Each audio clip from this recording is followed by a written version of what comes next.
Well, welcome back for match number 2 of the coverage on the talkSPORT YouTube channel of this year's PDC Premier League. First game, Laura. Well, impressive in the end for Chris Dobey. Yeah, it really was, wasn't it? He was under a bit of pressure from Gerwyn Price throughout, but took the advantages, took most of the chances when they were presented to him. Yeah, we'll maybe have a closer look at that one, but John McDonald is about to introduce the players in the wonderful city, as he says, of Belfast. Capacity crowd, there is some atmosphere at the venue. And now, ladies and gentlemen, it's time to meet the players of the Masters, the winner of 4 PDC titles. Ladies and gentlemen, the newly crowned Bahrain Darts Master. Ladies and gentlemen, he's the winner of the leg side. Would you please welcome the bullet, Stephen?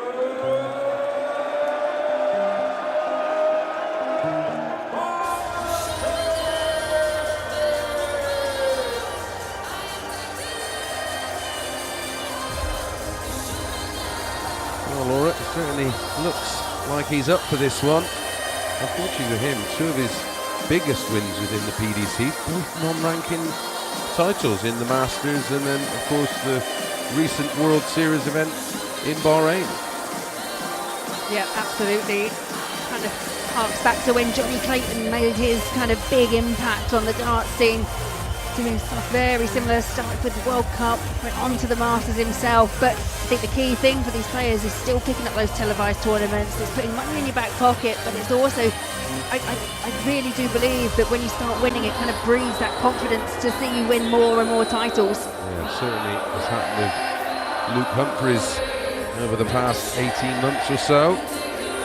As always, Bunty absolutely milking the crowd, and he's become very popular. I'm sure you've got kids of the right age TikToking. I'm not quite sure what it is, but he was telling me he's got thousands of followers.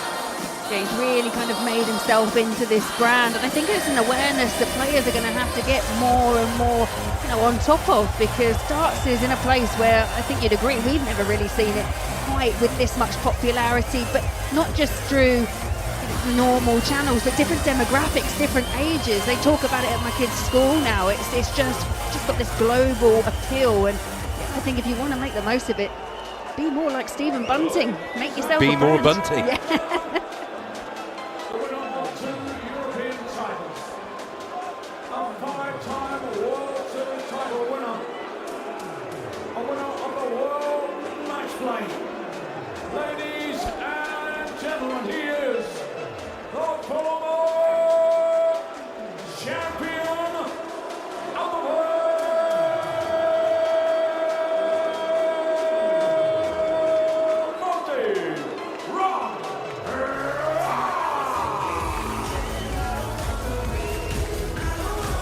Again, Rob Cross, like Bunty, looks relaxed, but also looks very, very focused.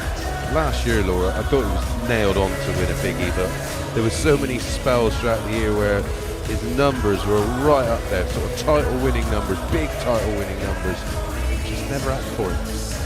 No, and he's one of those players that he's just, when he's on form, he really can beat anyone. He'll say it himself, and he's got that confidence, got that belief, but when he is off at any point, his B game possibly doesn't stack up like other players do. So that's the thing with Rob Cross. He just needs to be on point and fully focused. And as you say, he looked pretty focused on the walk-on. Yeah, and I'm just sort of having a quick look over their records. Rob Cross has won their last 8 meetings. Their overall head-to-head, 13 wins for Rob, 1 draw, and just 3 wins for Bunty. And Bunty has never beaten him on the TV stage. But you must agree, this is a different version of Stephen Bunting. What we've seen from Bunting over the last 12 to 18 months, since he's changed the equipment and since he's addressed issues off the hockey, he really is a different player. And although that head-to-head count, it may live in the back of the mind of someone, I think this is the better version. Yeah, I always say if in sort of recency bias, if it was 4-4 over the last 12 months, you wouldn't be aware of it. But I can assure you, Bunty will be aware that it's been a long, long time since he's got the better of his opponent. But I'm with you. This is a different version of Stephen Bunting, and I'm sure he will do everything in his power to just completely get that out of his mind. Winner to play Dobey, of course. They make Bunty the favourite at 4-6, so that backs up what you're thinking, Laura. 6-5 about Rob Cross, but it's a format that Rob has beaten him a lot over. Not too many TV meetings between them, mainly on the Pro Tour, which is in the early stages, a race to 6. And you'll see those on the screen, Laura. It says 18 gram target darts for Bunty. He's gone up 50%, hasn't he? Because he used to play with 12 grams. That's like me and you going from a 22 gram to a 33. We'll better get him to the board. It's a massive increase, isn't it, for him? But 18 grams is still quite light. Yes, and it's worked. Starts with a fairly casual-looking 60. Both players seriously experienced. Been there, seen it, done it, got the T-shirt. It was incredible because in spells last weekend I thought Bunty was nailed on to win the Masters, especially with his experience over that format, having won it before, of course, on 2 occasions. The second time he won it, he didn't drop a set. Yeah, I do agree. He has been looking in fine form. I mean, you talk about recency bias, and these two met just recently in the final of the Dutch Darts Masters, and another one that went the way of Rob Cross. So it may still be there in the back of his mind. It would definitely be in mine, I tell you. Yeah, absolutely, and it would be mine. And it will be interesting to see how this one plays out. It's the early weeks. I know it's a long course starts, but the early exchanges in this Premier League, if you're not in the mix, you can get tailed off rather quickly. We've seen it the last couple of years with Peter Wright, of course, who finished bottom. Not in it this year, which I think will do him a whole heap of good, personally. So, Cross on a finish of 170, a 134 by Bunting, takes him down to 110. We'll first look at the big fish. Finds the treble. Crowd reacts. Oh, wants the ball. What an opening statement this would be. Oh, one of mine there. It's closer to the M25 than the ball. Yeah, but it's not a given for Bunting. Bunting requiring 110 here. It is on his throw as well, so it does feel quite important in this early stage of the match. Finds the single, needs a treble, finds treble 18 for double 18. This is by the narrowest of margins. Well, that one was a little closer than Cross's effort at the ball. Cross was so far away, he's left himself 43. Gets the single 11. Double 16 for a break of throw in leg 1, and absolutely nails it with no drama at all. And this is the point when you go back to the head-to-head, and I won't keep mentioning it, but it is very interesting because I like the way, kind of to put myself in the position when you've just lost that opening throw and your opponent has played well. And Bunting has said, Rob Cross always seems to bring out his best game against me. I think a lot of players think that, but it's what Stephen Bunting was saying prior to the match starting. This is the most disastrous start for Stephen Bunting. Yeah, I mean, the Premier League's been going so long now that we've seen what can happen if you don't get any early success. Your head drops, you feel under pressure, and this is effectively the cream in World Darts. There literally isn't an easy game. There's just not one available. It's not like playing in a European tour or a Pro Tour or the Worlds where you may get a qualifier and may have an opportunity to ease yourself in. You don't get that. You don't get that in the Premier League. You've got to go from the B of bang. Yeah, absolutely no let up, week in, week out, and as you say, relentless. I completely agree with you as well, because as soon as your head drops here with the Premier League, that then you've seen it filter into Pro Tours, Euro Tours, other major tournaments, so it can be a real career defining, be that positive or negative for certain players. Well, you've played in the British Pentathlon, haven't you, Laura? And it's a bit like that. I've played in a few of them, and if you don't get off to a good start, you're almost just sort of going through the motions because you're just not feeling it. But a great response from Bunty, down to 145 on the cross throw. Cross back on 261, or just misses the treble 15 to leave tops, but we'll be back. 70 left. Treble 18's the shot. Ooh, long way off. Small 4 to leave 66. Now, if I'm crossing, I'm thinking, if I can hit a 140 or 180, I might be able to get him to twitch on this 66. He's found 2 treble 20s. Couldn't quite find the third, but tapping on the shoulder here of Stephen Bunting. Bunting opting to go ball, so 41 left for double 16. And that's a well taken finish there by Stephen Bunting to level us up at 1 apiece, and we're back on throw. Yeah, very, very nice leg from Bunty to instantly break straight back.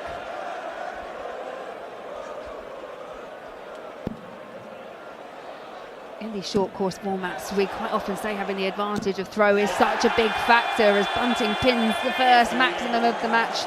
Well, we've seen it in the recent Masters, didn't we? I mean, this to these lads now, race to 11, is very much a sprint, but we're of course of that generation where it's been best of 5, which we used to think was quite a long game. County games on the Saturday used to be best of 3. I still think best of 5 can be a long game depending on how I'm playing. So the max is only followed by 51, taking Bunty down to 270. The 139 from Cross, so he's on 362 minus these. It's 1 apiece. This is match number 2 of the evening. 4 quarter-final matches, of course, still to come.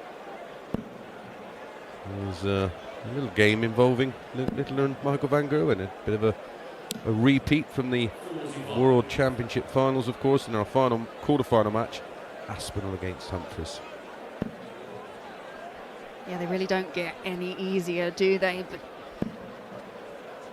not much to split these two, and that's a good last start from Rob Cross, who finds a way through to the treble 20, doesn't leave himself on a finish. He's on 162, which you can't get with 3, so it's going to be Bunting with advantage. So down to treble, only a ton, down to 125.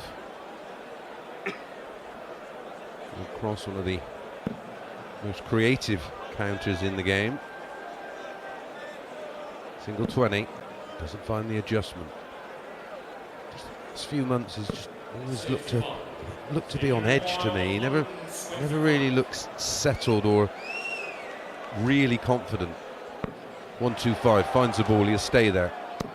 Gets the 25, lovely finish this if he finds the ball. Ooh, just east of the target. The weight of dart was perfect, but there wasn't a lot of room in there. There really wasn't, but Cross now with another break opportunity. 97 required, just high of the treble 19 target. And opts to go for double, and it's outside the board. And ironically, it's the 54 that if he'd have gone for it, he'd have had a dart at 24.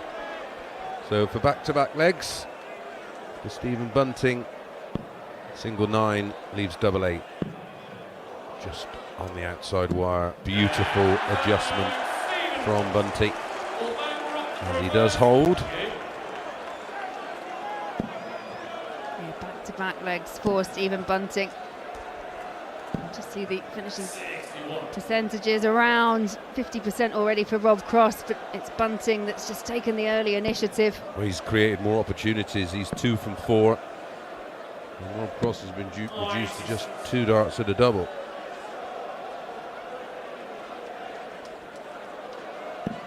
Cross back. One of them was at the ball, of course. Oh yes.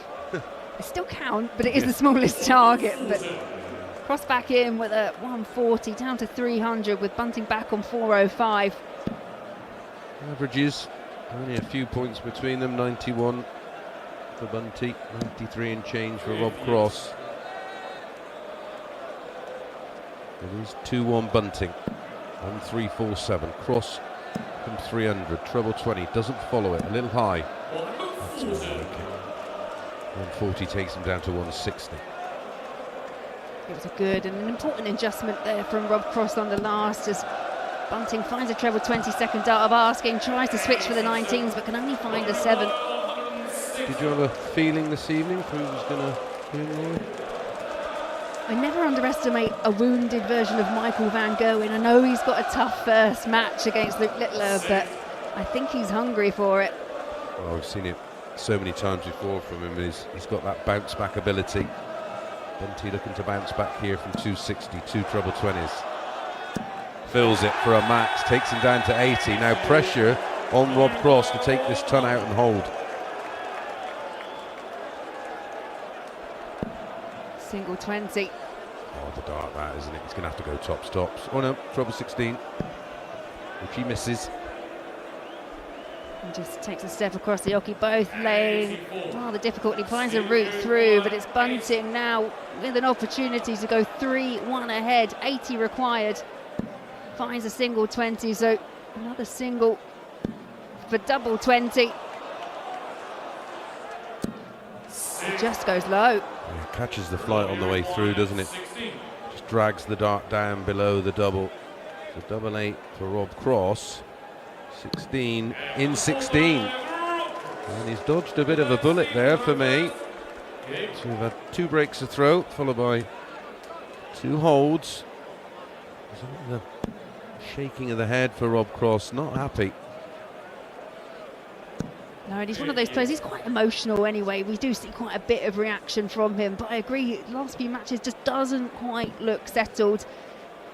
I try and read from his action, but he has got a rather jerky action when he throws anyway. Yeah, no matter how he's feeling, or if you actually watch him throw, you won't know whether he's in front or behind. There's no change. It's just a lot of muttering to himself, and just on that 100 shot, although he got away with it and won the leg, there was a lot of second guessing, wasn't there? And when you're really on top of your game, you're very assertive. You instantly know what the right way is to go for you. Again, comes up dry, down to 309 on the Bunty throw. Bunty 384 minus these, plumb in the middle of the treble 20, and follows it. That looks snatchy.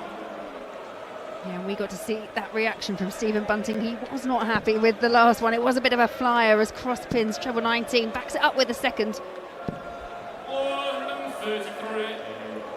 He should have been going for the ball on dart 3 there, shouldn't he? He would have left 170 had he hit just the 25. We'll stay here. He's 2 treble 19s, 133 from 263. Leaves him a very doable 130. A shot the players will practice a lot in their sort of games between other players. If they play us as 130, 170 finishing game. 168 from Rob Cross to leave double 4. If Bunty can't give us a bull out. Single 20's found. Gets the treble, wants the red bit. Ooh, literally grazes the wire. Yeah, clips the wire just on the outside, and another opportunity here for Rob Cross. It was a brilliant bit of setup play, left him on 8. But that's wild, that's big inside the 4, double 2 the target, that's big inside the 2, he's chasing it around the board, so double 1 required. Double 1's found, and it's Cross that goes into a 3-2 lead. I think he surprised himself there, Laura, because he literally, it was like he was going for a big 4, a big 2, and then I'll just get this double 1. Very, very fortunate in the end. Tell you one thing is working for him, his cover on the treble 19. He goes down there again and finds one of them, leads 3-2, has the break of throw that he required. Now he's just got to hold and see it out. Halfway there. Yeah, I get the feeling this is getting more and more frustrating for Stephen Bunting. We mentioned earlier on about that head-to-head record. And no matter, even when Rob Cross is missing by a mile, he's managing to just get away with it, just sneak through, and it's him with the lead. And there is some players you just don't play well against. Mine was Kevin Painter. Apart from one time where we practiced before a Worlds where I did play out my skin and hit a 9-darter against him. Outside of that, I could just never get the better of him. He was a thorn in my side. I will say, though, in the context of the Premier League, you do not want to be facing a bogey player because you you're going to play him a lot. You will play him week after week. That's not exactly good. That. Well, Bunting is threatening to break back here. 2-2-1 minus these. Treble 20. Cross waiting on 173. So whatever Bunting does here, he knows he will be getting a... Oh, well, he's had one fall out. He was trying to put a square peg in a round hole. There was no real room there for that dart, but didn't fancy the switch. 173. I'm surprised Cross hasn't started on the 19s there on 173 with how well he's been hitting them. But when you're not at it and you don't feel confident, you don't think straight. There's definitely been a few decisions that Rob Cross has made when it's come to the counting side of things that hasn't quite made as much sense as we would have liked. But it's Bunting for a 141, finds the treble but can't find the treble 19. Does find the treble 10 to leave 32, so now there's pressure. It was a bit of a breakathon between Gerwyn Price and Dobey. You're going to get one here. Double 10 to move 4-2 up, and he finds it. Beautiful leg. 14 dart hole to throw. Yeah, been very good from Rob Cross. Well, he's averaging 96.44. 96.43 for Bunty. Literally nothing in it. The 180s have come from Bunty so far. Not a single max for Rob Cross, who, when he is at the top of his game, hits them aplenty. Yeah, it's been a strange game because it feels like obviously the levels they're playing at a really high standard. The finishing has been quite good as well. But for me, Bunting has just looked like he's fighting. He's been fighting from the start and just not reaping any rewards, whereas Rob Cross has just been getting away with a few things. Yeah, well, Rob Cross for me is plodding, and Bunty is scrapping. Lovely shot from Rob Cross, 137 down to 306. So Bunty here. Rob Cross can almost take a leg off here and have a bit of a breather and think, right, 2 holds a throw, and if the opportunity arises on a Bunty throw, go out, go out and attack that throw. But if it doesn't present itself, there's no drama. Yeah, back down on those treble 19s, trying to set something up. Real tight looking dart. There was a lot of shoulder in it. Ended up in the small one. So 6 darts for Bunty from 161. Finds the treble. Might as well again. I don't get why he's got to have a look, because he still went for it anyway.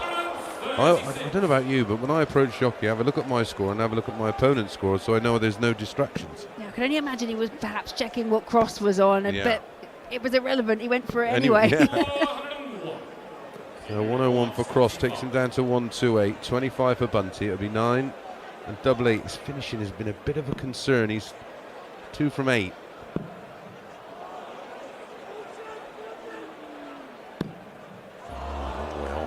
Long way off, nearly found the double 11. So 128 for Rob Cross, and when Rob Cross is on it, he makes these look like fodder.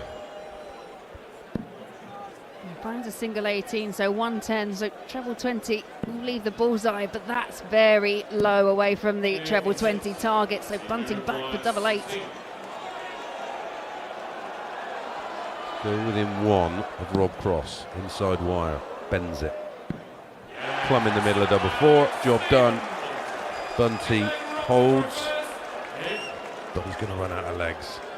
He's just having saying to himself, just trying to generate a bit of adrenaline, a bit of fight. And Rob Cross will be disappointed. Perfectly high in the treble 20, doesn't follow it.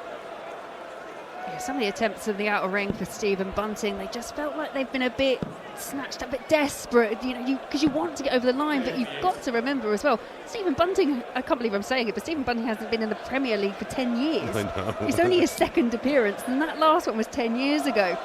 So you want to make the most of it, and you can hear from the crowd noises as well, they are all behind Bunting. Yeah, he's a real popular figure nowadays. He's always been popular because he's a lovely fella. Sometimes I felt maybe a little bit too nice. If you play sport, you'll get that. Yeah. If you don't, you won't get it. You can be nice off the hockey, but on the hockey, it's got to be ruthless. Absolutely. Oh, this is lovely from Rob Cross again, finding the treble 19 on switch, down to 148. Bunty back on 385. The ton just ain't going to cut it, so at least 6 here for Rob Cross to pull clear by 2 again, and to go within 1 of a match against Chris Dobey in the semi-final. And once again, set-up play from Rob Cross, brilliant, bringing those treble 19s into play. He really has been on top form when it comes to those treble 19 hitting. 40 for Bunty, but too little too late, I'm afraid. Double 8 for Rob Cross, who is on 57% on the doubles, 4 from 7, make that 5 from 8. And that is a really strong leg. Just taking Bunty out of the equation. Well, Bunty would have had to find a 12 there to have won that leg. Yeah, and arguably I think it's gone from that period for Stephen Bunting where he's looked like almost desperate to kind of convert these legs in, struggled to find the outer ring. That last one, there were a few throwaways. There's a bit of a despondency and frustration as Rob Cross finds a maximum. His first. And what a time to get it when you're trying to get over the line. 6-3. Bunty started with a 140 and only backs it up with 60, and that's the effect of the 180 from Cross. Can he follow it? Ooh, that's him. So's that one. And just the width of a wire away from a third treble 20. Yeah, he was just trying to dink it on top, almost trying to stack one on the other two, and just couldn't quite produce, but he's down to 181. Only 59 from Bunting, so this is Cross's to lose from here. Yeah, just looking at the reactions from Stephen, he's so frustrated now up there, just not being able to produce his best against a player that has got the better of him on several occasions recently. Only 50, well no, actually it was 47, down to 134. Yeah, and he looks across to Rab Bain, his manager, and shakes his head because he knows he's giving Bunting a lifeline. Treble 1, treble 19, 80. So he's lost his mind. Yeah, he's scratching his head, but he can't believe he's done that. No, I can't either. As Cross finds treble 18. He went for another treble 18. I mean, he was looking at tops, and I'm thinking, don't do that. He wants 162. No finish. So he's left 60 in the end, but Bunty, I do not know what he was thinking there. His mind just it's seemingly a bit all over the place, and has been throughout. Yeah, and a wicked bounce out there for Stephen Bunting, leaves him way back on 137 with Cross requiring just 60. Single sidles across the oche, the tops. Pulls it low, so double 10 now the target for the match for Rob Cross, and just goes on the inside. Bunty was putting his darts away. Oh, put your flux back in, pal. You got another go here. Treble 19, tops. Easy as pie. It's easy when we say it's sitting here anyway. It's the easiest game in the world, sat here. Oh, it's on. Tops. Oh, just call me Mystic Mace. What can you say? Yeah, some reaction there from Stephen Bunting as well, beating his chest. He thought it was all over. Rob Cross sat on 60 for the match, but Bunting rescues the man. Beautiful 137, tops finish, and great to see. And the crowd now really back up on their feet. Yes, and that will leave him very frustrated because, well, where on earth does that come from? He's left 162, then followed that with a 25 to leave 137, and then goes treble 19, tops as a saver. It's 5-4 Cross. Cross only started with 58, 96 with his second visit. Bunty started with 59. Could it be the catalyst that Stephen Bunting needed? Well, listen, if he hasn't been able to believe because of his record and he's aware of it, well, that'd give me a bit of belief, producing a shot like that. Absolutely, because when there have been those chances, they've all seemed to have fallen the way of Rob Cross, yes. And Rob Cross has taken them. That one fell to Stephen, and he grabbed it with both hands. But a 177 there from Rob Cross puts him on 170. Yeah, Max in the previous leg, and then fluffed his lines with 2 missed darts at a double. Treble 19, ball. Should be going there. It should be staying on the ball, I think. Am I right? 170? No, I'm thinking he was on.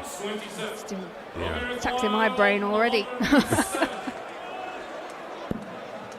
Treble 20 is found. He's already had a go at the 170, but misses dart 2. Misses the 54, but finds the 18. He's left 72, but you better believe that Bunty will have him under a bit of pressure from here. He's free rolling now. Yeah, does find a treble. Settles for ton 82, but it's crossed now. 72 required for the match. Rob Cross just taking his time. Crowd getting involved slightly. Well, which way is he going to go? Well, he's gone for a treble 20 and it's treble 1. 69 left. 19 and ball. Just make sure of the 19. He gets the 57. Double 6. Just taking his time, but double 6 is found, and that's some reaction from Rob Cross, who sees off the challenge from Stephen Bunting, winning 6 legs to 4. It was a scrappy event at times, but both of them showed some real fight, some real courage, and some real sportsmanship throughout. A beautiful 137 from Stephen Bunting, almost rescued him from defeat, but it is voltage that goes through to the semi-finals. Yeah, it was a decent game in the end, wasn't it? Both players averages 94.03 for Bunty, 96.3 for Rob Cross. He did eventually find a 180, backed up in the next leg with a 177, and just about he was the right man to win. But that's 9 on the spin for Rob Cross against Stephen Bunting. We won't want to draw him next week. Up next is our third quarter-final match, and arguably match of the night, as Luke Littler takes on MBG. Yeah, obviously the last match players against Gerwen played in the Masters, winning average, so but just looking after the World Final, that's a quick start against Michael was too much for it, so hopefully I can get to a quick start to the future. Michael was very keen to talk about you in the media day yesterday, but are you very keen to let your darts do the talking tonight? I always let the darts do the talking, but I was late, and now I'm 18.